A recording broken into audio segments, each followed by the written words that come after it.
எல்லாருக்கும் வணக்கம். நான் உங்கள் SR1. இப்போ நம்ம சென்னை கிளம்பிட்டு இருக்கோம். ஒரு ஒர்க் விஷயமா ஆல்ரெடி போகலான்னு இருந்தோம். பட் டிலே பண்ணலான்னு இருக்கும்போது வீட்டில் ஒரு ஃபங்க்ஷன், ஸோ அர்ஜென்ட்டாக கூப்பிட்டுருந்தாங்க. ஸோ அவசரமாக பஸ்ஸை பிடிச்சி கிளம்பியாச்சு. இன்றைக்கின்னு பார்த்து பஸ்ஸு கொஞ்சம் சீக்கிரம் வந்துருச்சு. நான் அறக்க பறக்க முடியாது. இப்போ நம்ம பஸ்ஸு புக் பண்ணது JP கனெக்ட் தான். நான் ஆல்ரெடி ஒரு பஸ்ஸில் வந்தேன். அந்த மாதிரி தான் இந்த பஸ் ரொம்ப கம்ஃபர்டபுளாக இருந்துச்சு. டைம் ஆகிடுச்சு சொல்லிட்டு ஆல்ரெடி வாங்கி வச்சுருந்தேன். வாங்கிட்டு வெளியே உட்காந்து சாப்பிட்டாச்சு. டிரைவிங்கில் அவங்கள்ட்ட பக்கத்தில் பேசிகிட்டே சாப்பிட்டாச்சு. நல்லா ஜாலியாக பேசிக்கிட்டு இருந்தாங்க. இந்த பஸ்ஸில் இப்போ நிறைய பேர் எக்ஸ்பீரியன்ஸ் பண்ணிப்பேன்னு நினைக்கிறேன். போகும்போது ஒரு ஷேக்கிங், ஒரு ஆட்டம் ஆடும் பாருங்க. போகிற வரைக்கும் அது பயங்கர வைப்ரேட்டாக இருந்துச்சு. இதை பார்க்கும்போது என்ன வீடியோ அனுப்பியிருக்கீங்க? முக்கிய செய்திகள்.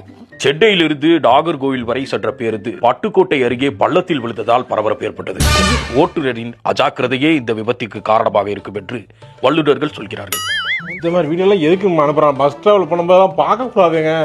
இன்னொன்னு தான் அனுப்பியிருக்கானே. Oh my God. இங்க பாருங்க, நான் போயிட்டே இருக்கேன். அந்த பஸ் ஒரு மாதிரி ஆடிட்டே இருக்க மாதிரி இருக்கு.